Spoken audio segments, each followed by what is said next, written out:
Sharper Than a Serpent's Tooth, written by the Hanged Man 317 and read by Purple Star. Chapter 34. Cavalry and Concern. With her own equipment, the jetpack, and now Shinsou settled on her shoulders, even Era had to admit she felt a little overburdened. It didn't matter, though. As everyone got in position for the contest to begin, Era focused on isolating any and all discomfort and shoving it into boxes, cutting it from her mind. Useless information. She knew her limits, knew that she could handle this. And if she couldn't, her quirk would fill in the gaps.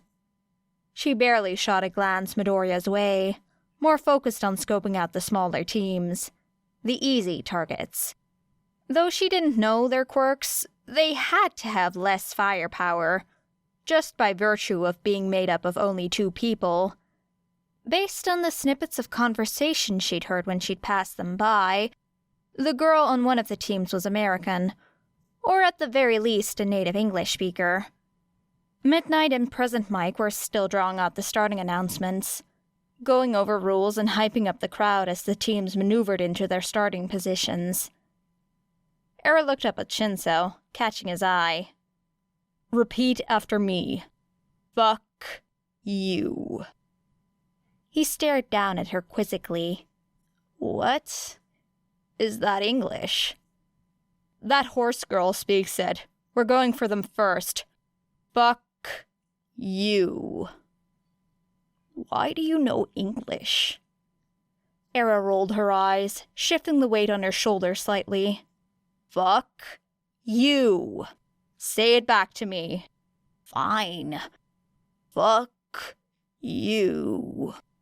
"That's like a curse, right?" "Don't worry about it. Just say it to her, and maybe she'll respond." "If she doesn't?" Era shrugged. "Then say something else. We'll keep the writer occupied. When she responds, tell her to fall over. I know." Shinsou nodded, glancing up towards where Midnight had raised a hand into the air. Era felt Asui's and Hatsume's hands tighten around her upper arms.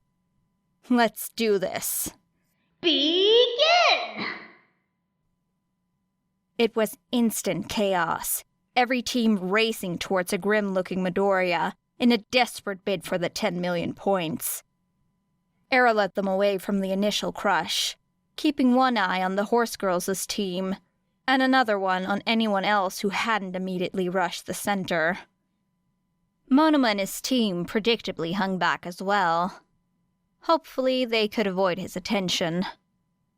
"She ran towards the center," noted Asui as they slowly circled the commotion.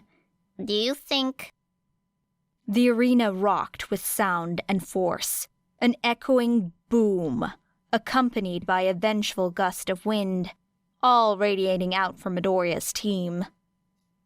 Era looked up, blinking the dust from her eyes, and could make out the vague shape of Midoriya, Uraraka, and a third student from 1A who she didn't recognize. Midoriya was clutching at his wrist, and Era could only assume that that massive burst of power had come from him. "Well," muttered Era, "time for the free-for-all."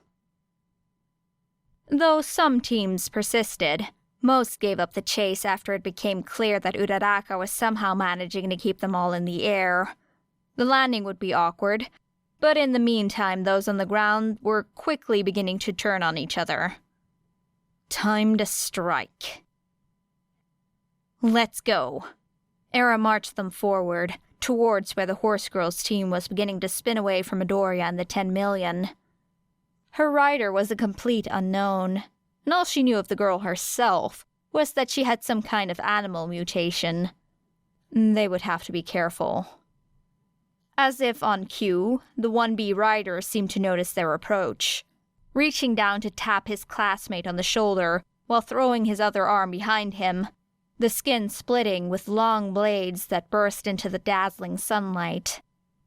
The girl herself turned towards them, horns detaching from her head and darting towards Era, who hastily reached inside her jacket for a throwing knife and batted them to the side. "Now, Shinsou," she hissed as they charged into earshot of the other team. Right.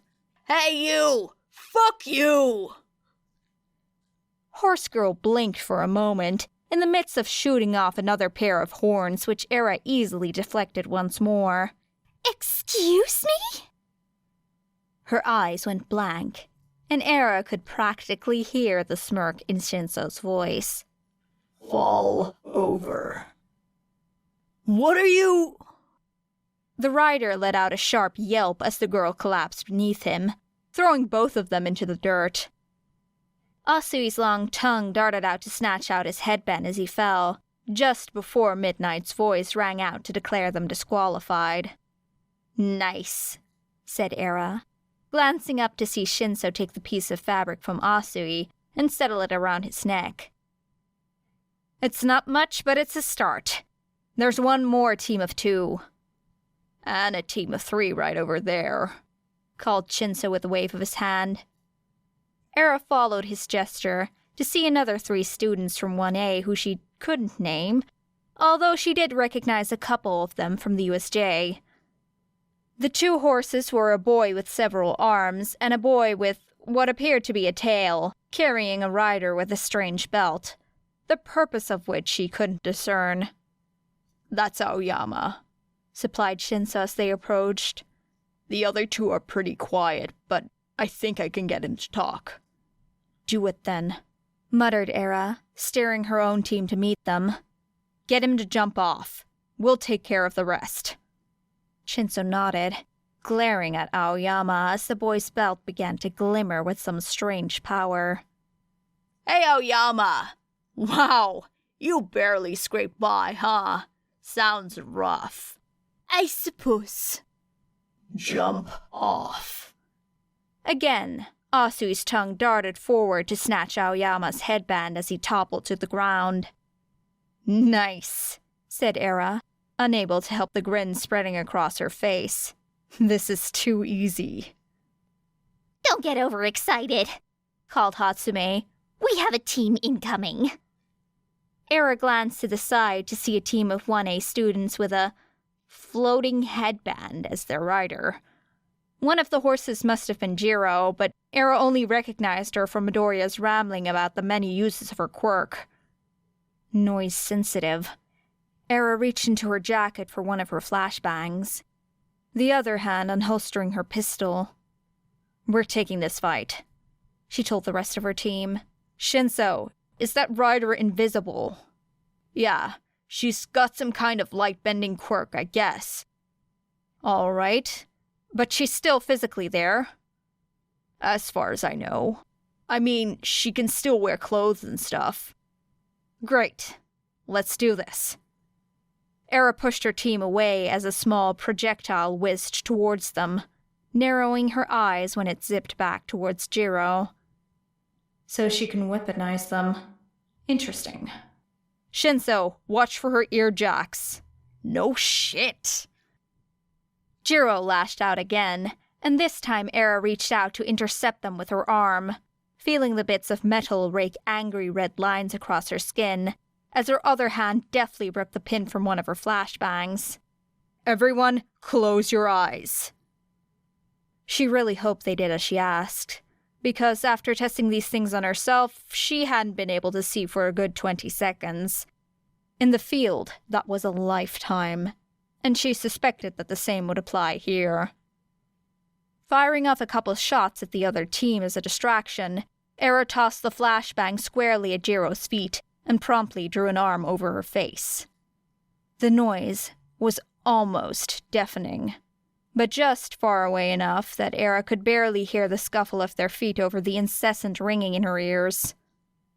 She could feel her heart thumping in her throat as white spots danced between her tightly closed eyelids. Muffled, as if through layers upon layers of thick cotton, Era could hear Shinsou shouting something along the lines of, "What the fuck was that?"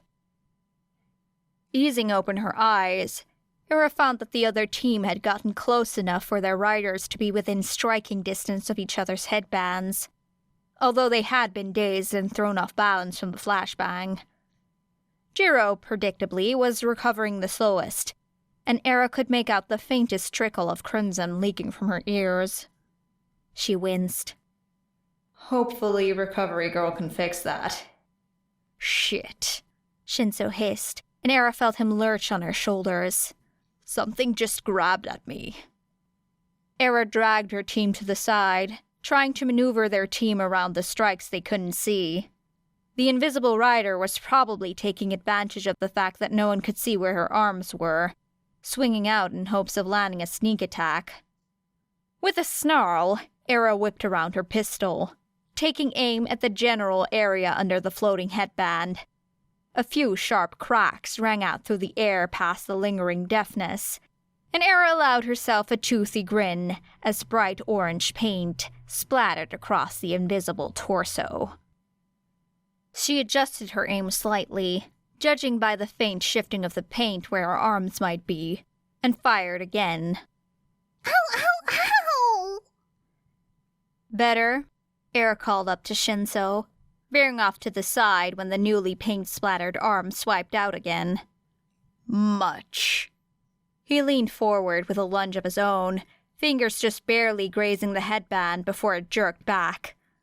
Agakure, did you really take off your shirt for this? Seriously? You shot me! Shouted the invisible girl incredulously, a smear of paint spreading across one of her arms as she presumably rubbed at where the paintball had hit. Era could practically hear Shinsou grit his teeth. Oh, and did that hurt? No shit, it hurt! Jump off your riders. Whoa! Do not do that, said Jiro far too loudly, red stale dripping from her ears. The other two riders grabbed for the invisible girl as she tried to pitch herself from their shoulders.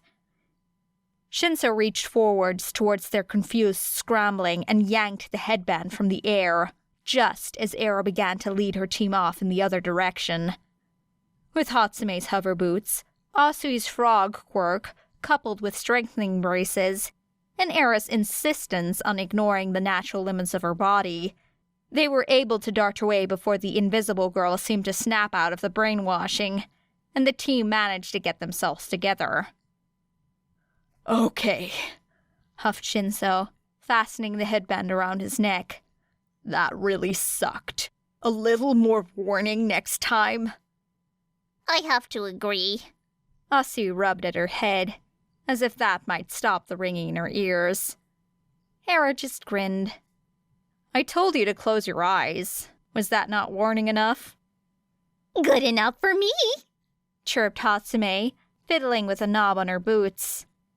Did you do something to adjust the flash on those? I feel like it's way stronger than last time. Yeah, actually, Not the time, snapped Shinsou, lightly poking Era in the head. Where to next? We still need more headbands. Era scowled up at him, but nodded. There's another team of 2, I think. That should be easy enough. They're across the arena. Get up. Asui extended a finger towards where a boy was riding atop of another with some kind of beast transformation quirk. With a nod, Era pulled out the jetpack controls. We'll have to close the distance then. Everyone ready? At their scattered affirmations, she braced herself and continued. Okay, in 3. 1, 2, 3. Although Hatsume had improved upon her last design, Era would be generous and describe this newest model as very much a prototype. It was lighter, yes, and the controls didn't feel like wrestling with an armful of snakes, yes, but it still packed a kick.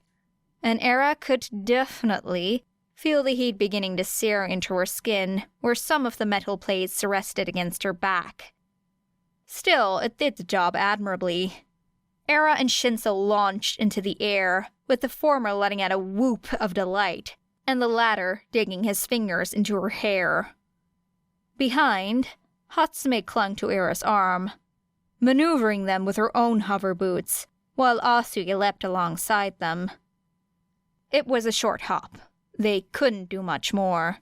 Which was why, when Era saw Todoroki's team begin to throw up a blanket around themselves, she couldn't help but feel concerned. When electricity scattered across the field in fitful jolts, shocking the other teams into stillness, that concern grew into something more realized. She glanced to the side and saw that Asui was just cresting the top of her jump, beginning to fall back to the ground. Era threw out an arm and grabbed her, ignoring the groaning protests of machinery and Shinsou's strangled shout as they wobbled and stuttered midair. The temperature plummeted around them. Ice fled across the field in glittering bursts, pinning down all the teams within its radius. And, as Era's team began their unbalanced descent, Todoroki threw up a massive wall of ice, cutting his and Midoriya's teams off from the rest of the competition. Well, that was one way to do it. They touched down gracelessly, stumbling forward on the icy field, as Era dropped Asui and tried to rub some feeling back into her arm and her screaming shoulders. Thanks, kiddo. Asui finally managed, teeth chattering slightly as they navigated around the frozen teams. That would have caught me for sure. My babies are incredible! Crowed Hatsume in delight. Did you see that? 4 passengers and her flight time was still extensive! Oh, I hope the sponsors were watching that. It was brilliant. Can we get back on task? Said Shinsou, death grip loosening ever so slightly. These teams aren't going to stay frozen forever. Era nodded, leading them towards their initial target. We don't know their quirks yet. I don't want to attack any larger teams until we have a better idea of their range, even if they're frozen in place. Right. Hey! Shinsou called out to the team of 2. You guys look pretty stupid stuck like that. Hey, watch it! Why don't you come over here and say that to...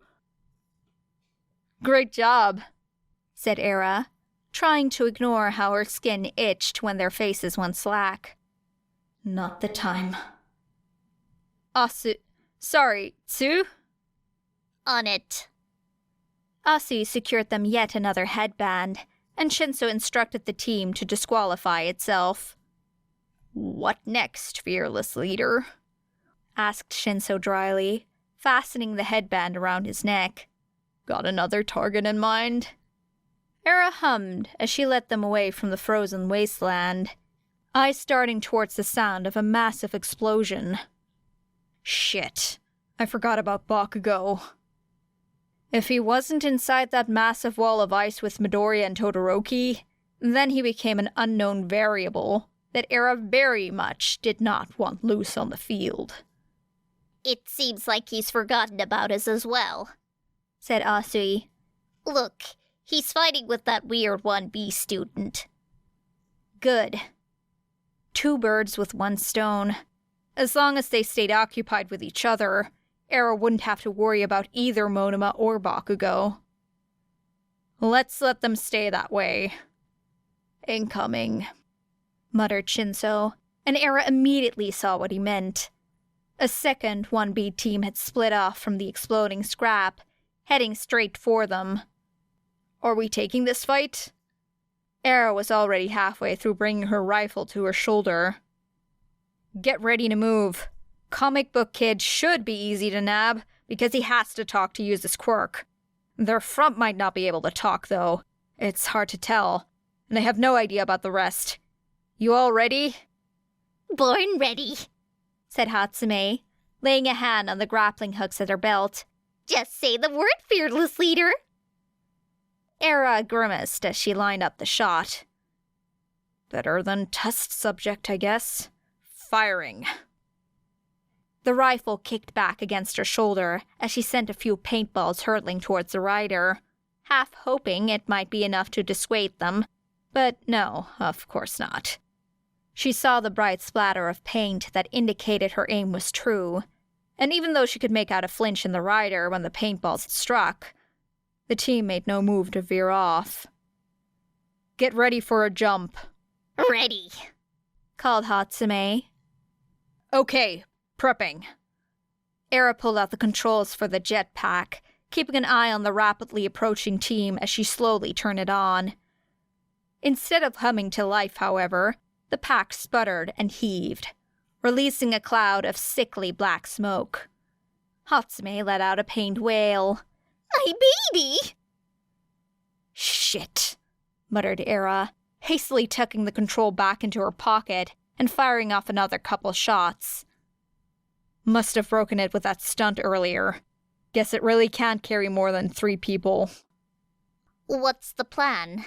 Asked Asui as they began to hurry them backwards, though not fast enough to widen the distance between them. Era hummed, slinging her gun back over her shoulder. We go on the offensive. Hatsume, get ready to use that grappling gun to swing us around. Shinsou, try to get them to talk. We only need 1 to compromise the team, but the more the better. Got it, said Shinsou grimly. Era stopped their backward scramble, instead leading them into a charge towards the oncoming team. Hey, shouted Shinsou once they were within earshot. You idiots really want to mess with us? Instead of a response, the frontmost kid with what looked like a hole-filled bell instead of a head let out a stream of liquid that coated the ground, just barely brushing against Era's feet as her team darted to the side. She felt resistance where her shoe touched the stuff, like it was some kind of glue. Great. That's just what they needed. Someone who could shut down their mobility. Are you ignoring me? Shinsou tried again as Era fiddled with her pistol. What? Think you're above us? A girl at the back looked like she was about to speak, but the stout, pale-haired rider threw out a hand and shot her a sharp look. Era heard Shinsou close his jaw with a snap. She sighed. Well, someone was bound to figure it out eventually, with them running around the field and taking out teams left and right. But they don't know the specifics. They aren't talking at all. That meant the comic book kid really couldn't use his quirk, not if they were concerned about saying anything. The lead horse had some sort of glue emitter that left only 2 unknowns. Era felt her face split into a vicious smile. This they could deal with. Shit, they figured it out! She shouted, aiming her pistol towards the glue boy, and hoping that whatever was over his head didn't technically count as a face. They're not going to say anything. She saw the beginnings of a triumphant smile across the rider's face, but he remained silent. Let them think you weak. Era fired, watching the paint splatter across the holes in the boy's face, the ones the glue had come out of. He didn't flinch back nearly as much as she'd expected had she actually caused pain, so she was probably good on that front. Guess we're going to have to do this the old-fashioned way. Era's team rushed forward, Shinsou lunging towards the headband while the other rider ducked away and returned with a swipe of his own. She shot off another couple of paintballs to distract them long enough for them to retreat. Both teams were empty-handed. Hatsume, that grappling hook ready? Born ready. Asui? Ready, kiddo. Era watched the other team's rider tap their lead horse insistently, frowning when the glue burst through the paint without any issue. So she couldn't clog it up like that then? Now! The harsh twang of the grappling gun being fired was matched only by the thrum of the hover boots kicked into gear. And Era gripped Hatsume by the shoulder just as she pressed a button that had them flying towards the wall that the grappling hook was embedded in. They slipped beneath the stream of glue and past the other team, Era firing off a few more shots to distract the rider as the pink blur of Asui's tongue darted forward to rip his headband away. They barely managed to slow before slipping out of bounds, stumbling to a graceless halt just inside the chalk-white lines. while Hatsume laughed maniacally and Shinsou let out a stream of increasingly incomprehensible curses. "Get that thing on." Era glanced at the scoreboard, narrowing her eyes at the time. "This thing's almost over. Let's..." She really was rusty. If she'd let her situational awareness decay like this during training, then she'd be fucking dead within the week. As it was, Era could barely shove her team to the side as another thick glob of glue scattered across the ground where they'd been standing. "Looks like they want their headband back," said Asui helpfully. Era could only huff in agreement, glancing back in the direction they'd come from to see the 1B team barreling towards them. "That's fine." Her foot was stuck in the glue, practically encased in the stuff. She wouldn't be able to rip free before they attacked. With a sigh, Era deftly swapped out the cartridge in her pistol. "There's not a lot of time left. We're faster than them. We just need to get away." She aimed down at her foot and fired, wrinkling her nose as the acrid scent of chemicals overwhelmed her senses. The acid burned through the glue and began to eat away at her shoe as well, searing harsh welts into her skin before she finally pulled away. "Time to run." Era and her team fled across the field, the 1B team in furious but silent pursuit. In the distance, she could make out the raging explosions of Bakugou's team, hurtling towards the wall of ice where Midoriya and Todoroki were evidently still facing off. Sending another few stray shots over her shoulder, Era holstered her pistol again with a grimace and pulled out another one of her grenades. "Do we have to brace for this one too?" Shinsou said with a glance towards the pursuing team. "No, but you might want to hold your breath. I'm not sure if this stuff is actually safe to breathe." "What the fuck?" Era pulled the pin and dropped the grenade at their feet. A few seconds later, it began billowing in thick plumes of ashy smoke, curling out into a lumbering cloud that masked their escape. "That should buy us some time," said Era with a dry chuckle, looking back over her shoulder once more. "Wait, shit, Era, where—" Another thundering explosion, this time accompanied by the splintering of ice, frozen shards flying across the arena and lashing at exposed skin. Era looked up to find that they'd inadvertently come far closer than intended to the fight for the 10 million. Bakugou's furious roar echoing overhead as he launched himself towards the two dueling teams. "Who has the 10 million? He snarled, glancing between the two. Era scrambled backwards, bringing her team with her. This was not a fight for them. Midoriya's arm was crackling with that strange energy again, swinging out towards Todoroki, who... so he did have fire. It flickered out almost as soon as it sputtered into life, though, and by the look on his face, he hadn't meant to summon it at all. In fact, if his expression was anything to go by... This wasn't Era's business. This wasn't a fight for her. It didn't matter if he seemed so... can't breathe. At the thought of his own quirk, if there was a haunted look in his eyes that reminded her painfully of... walls closing in, can't breathe, can't... It didn't matter what she thought she saw.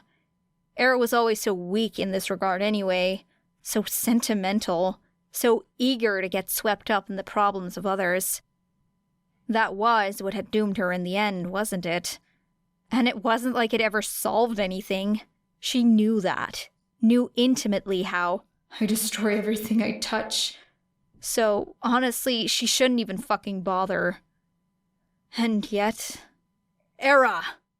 Snapped Shinsou, a warning in his tone that she couldn't quite translate.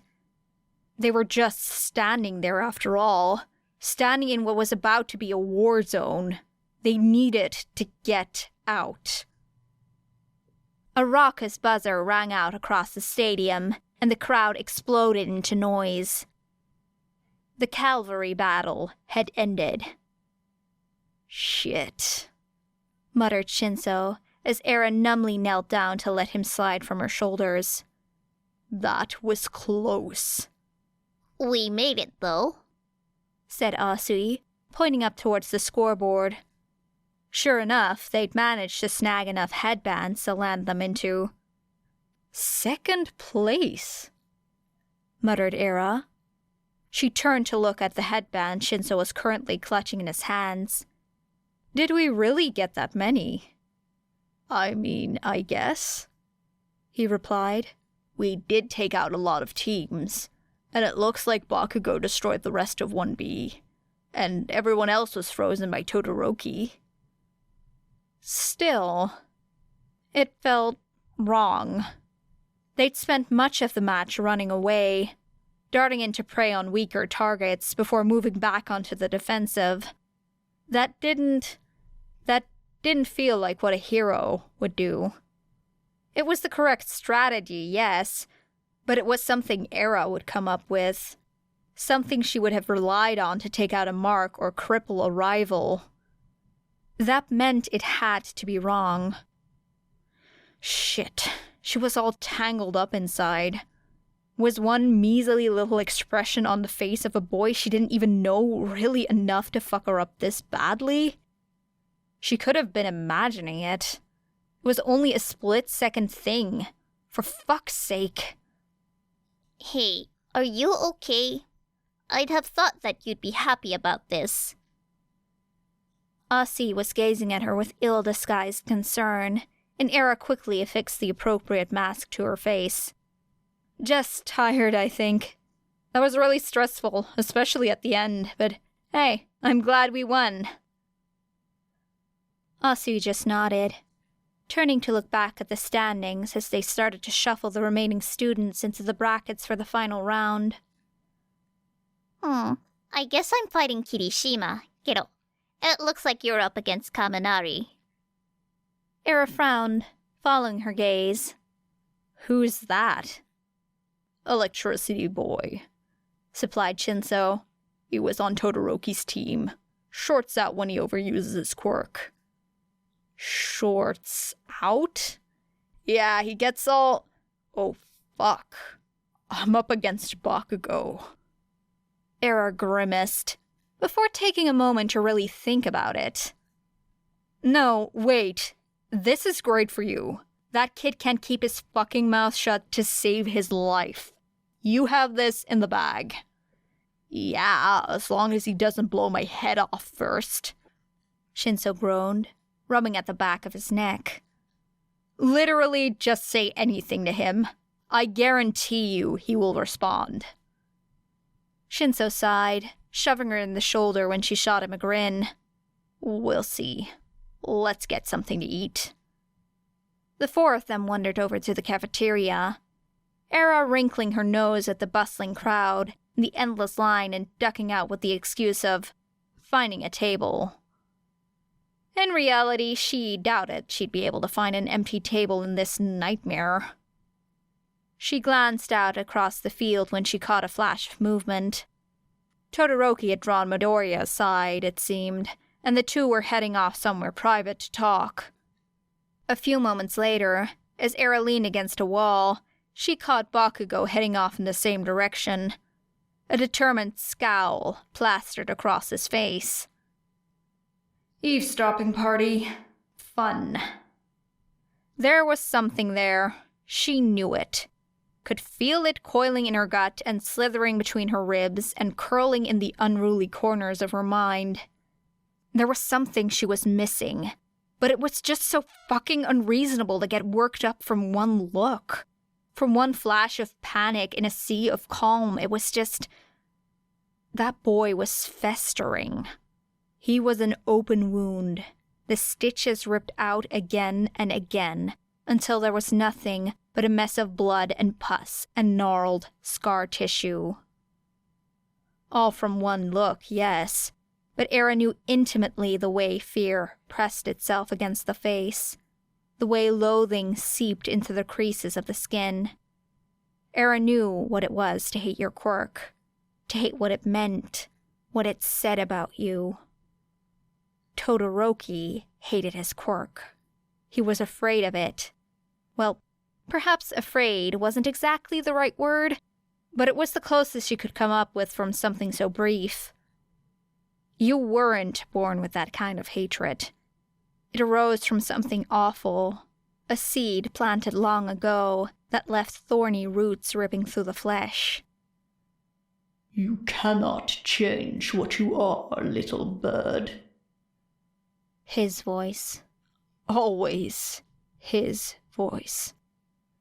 And it was ridiculous to think, but Eric couldn't help but wonder if Todoroki had a voice like that as well.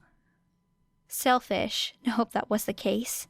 To think that might make her less broken, less alone. Fuck. Era sighed, glancing out over the crowd once more, and finally making out what looked like an empty table. It was just one fucking look. She was probably reading too much into it anyway. Childish, naive, always. It most likely meant nothing at all. End of chapter 34.